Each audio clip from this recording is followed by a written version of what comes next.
Halo pemirsa GPR TV dari Sabang sampai Maroke, dari Miangas hingga Pulau Rote.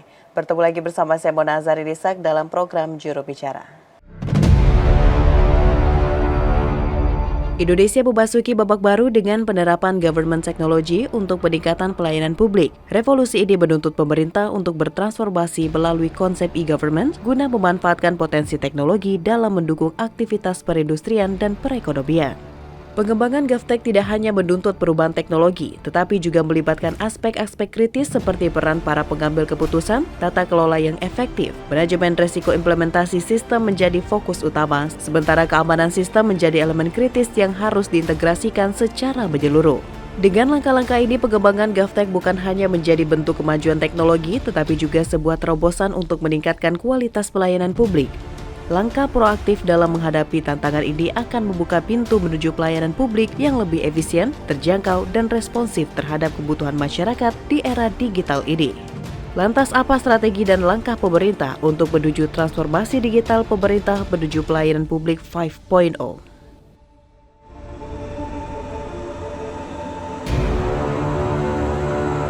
Pemirsa, dengan perkembangan teknologi dunia yang begitu cepat, Indonesia tentu harus mengimbangi hal tersebut, salah satunya dalam hal pelayanan publik.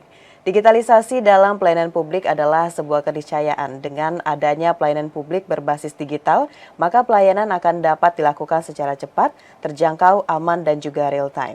Dan pemirsa, pelayanan publik 5.0 akan membawa pada kemudahan proses dan prosedur pelayanan yang berbasis digital dan juga efisiensi, menjadikan pembaharuan teknologi untuk mempercepat tugas-tugas dari pelayanan tersebut. Dalam kondisi ini pemirsa, situasi serta dimanapun kita bisa memastikan layanan masih tetap terjangkau dengan adanya pelayanan publik berbasis teknologi tadi. Dan pemirsa, untuk membahas lebih lanjut mengenai transformasi digital pemerintah menuju pelayanan publik 5.0 ini, kita akan berdiskusi dalam program Juru Bicara. Saat ini sudah terhubung bersama dengan Dirjen IKP Kementerian Kominfo Republik Indonesia, Bapak Usman Kansong. Assalamualaikum, selamat malam Pak Dirjen. Waalaikumsalam, selamat malam Mona. Baik, Pak Dirjen, ini transformasi digital untuk pelayanan publik 5.0. Hingga saat ini Pak Dirjen, terkait dengan hal tersebut mempermudah pelayanan publik dengan memanfaatkan digitalisasi, apa langkah yang telah dilakukan pemerintah untuk bisa meningkatkan hal tersebut Pak Dirjen? Iya, jadi pemerintah Republik Indonesia ya sejak 2020 ini kan sudah mencanangkan percepatan transformasi digital.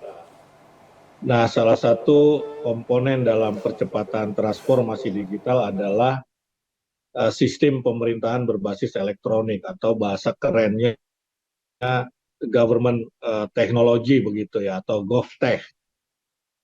Nah, kita ingin membangun sebuah ekosistem, ekosistem pelayanan publik berbasis elektronik. Nah, untuk membangun sebuah ekosistem maka diperlukan regulasi. Karena dengan regulasi itu akan diatur siapa bertugas apa. Nah, karena itu pemerintah, ya dalam hal ini Presiden, sudah menerbitkan peraturan Presiden nomor 82 tahun 2023 tentang percepatan transformasi digital dan keterpaduan layanan digital nasional. Nah, Perpres percepatan transformasi digital ini dikembangkan untuk mencapai dua tujuan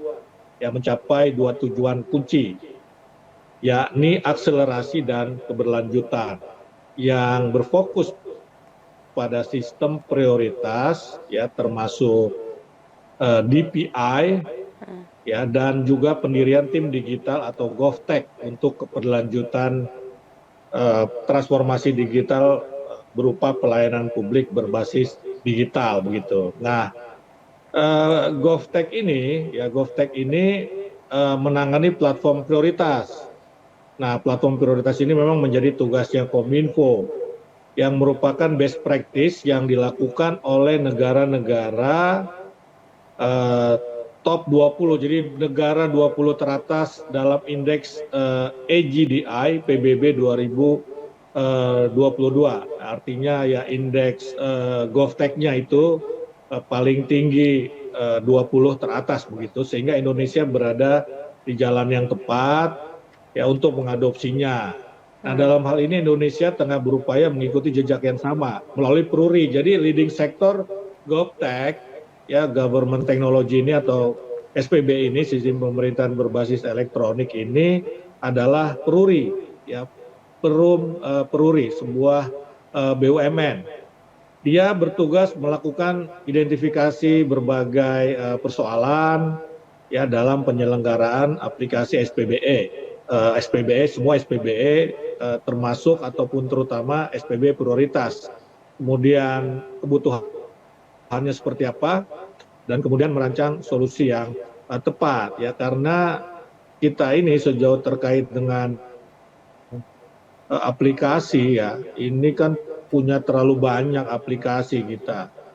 Ada yang mengatakan 24.000 aplikasi, tentu ini tidak efisien. Nah, karena itu kita harus menciptakan dalam bahasa umum itu super apps ya, aplikasi super begitu, dan ada yang prioritas. Nah, Perpres ini menjadi fondasi yang sangat penting. Tadi yang saya sampaikan untuk membentuk sebuah ekosistem dan secara jangka pendek di 2024 dia akan menjadi semacam footprint penerapan GovTech di pemerintahan saat ini untuk pemerintahan selanjutnya. Kita tahu kita tahun ini akan menghadapi pemilu dan ini bisa menjadi semacam dasar infrastruktur basis bagi pemerintahan selanjutnya untuk meneruskan dan menerapkan GovTech ini.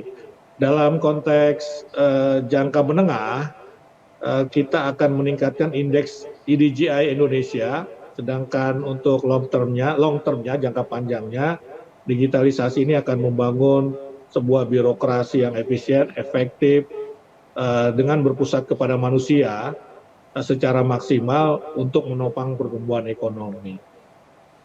Baik, Pak Dirjen, terkait dengan Perpres nomor 82 tahun 2023 tadi tentang percepatan transformasi digital dan keterpatuhan layanan digital nasional yang tentunya untuk mendukung SPBE itu, Pak Dirjen, sebenarnya sasaran strategis yang akan dilakukan dengan Perpres tersebut seperti apa, Pak Dirjen? Ya, ada beberapa hal ya. Ada beberapa hal dalam sidang kabinet paripurna ya beberapa waktu lalu Presiden menekankan sejumlah hal penting, sejumlah langkah penting yang menjadi panduan transformasi digital layanan pemerintah. Yang pertama, Indonesia harus segera berproses memiliki layanan digital terpadu, terintegrasi, tidak terpisah-pisah. Tadi ada dalam 24.000 aplikasi misalnya, ya kemudian seperti sekarang ini, dan layanan terpadu tersebut harus berbasis kebutuhan pengguna, jadi user centric, bukan dengan pendekatan per instansi pemerintah, ya apalagi tidak saling beroperasi ya, berinteraksi, artinya tidak ada interoperabilitas begitu loh. Nah ini nanti kita buat lebih terintegrasi. Kemudian yang kedua, akselerasi transformasi digital layanan pemerintah ini melalui transformasi struktural BUMN, PRURI menjadi GovTech atau tim pengelola digital pemerintah. Nah, jadi ini juga menjadi sebuah momentum untuk katakanlah transformasi BUMN kita, dalam hal ini adalah PRURI. Ketiga, Presiden menekankan perlunya kolaborasi di semua sektor GovTech. Kemudian transformasi digital ini bukan hanya kolaborasi yang kita butuhkan, tapi inovasi dan dedikasi untuk bekerja sama lintas sektor. Tidak boleh lintas sektoral, tidak boleh ada ego sektoral, ya tidak boleh ada silo. Kita harus bersama-sama untuk memastikan Indonesia siap menjadi negara terdepan dalam transformasi digital begitu. Nah, salah satu contoh kolaborasi ini misalnya soal digital ID, ya, identitas kependudukan. Kemudian juga ada digital payment, kemudian ada pertukaran data dan interoperabilitas layanan. Ya kalau tanpa kolaborasi tentu kita tidak bisa mencapai GovTech yang optimal begitu. Untuk digital ID saja membutuhkan kolaborasi sekurang-kurangnya adalah Kemendagri dan Kominfo misalnya begitu. Keempat, yang paling penting juga perlindungan data pribadi, kita sudah punya undang-undangnya. Dan untuk menjalankan penugasan dari Presiden ini nantinya akan ada 800 banyak sekali 852 ahli yang dikonsolidasikan dari perbankan, kementerian, dan lainnya di Peruri tadi itu. Dan kita berharap dalam 3-4 bulan ini eh, integrasi berbagai platform, kementerian lembaga, pemerintah daerah dalam portal nasional yang disiapkan tim SPBE, ya ini Menkominfo, Menteri Keuangan, Mendagri, BRIN, BSSN, dan Menpan RB. Jadi kita tengah Ya, menyiapkan satu portal nasional. Gitu. baik. Keterlibatan dari berbagai pihak dan juga kolaborasi antar instansi menjadi penting sekali untuk bisa menuju pelayanan publik 5.0 ini tentunya. Baik Pak Dirjen, kita akan lanjutkan diskusi pada juru bicara, namun kita akan jeda pariwara sejenak. Pemirsa jangan kemana-mana, tetap di program juru bicara.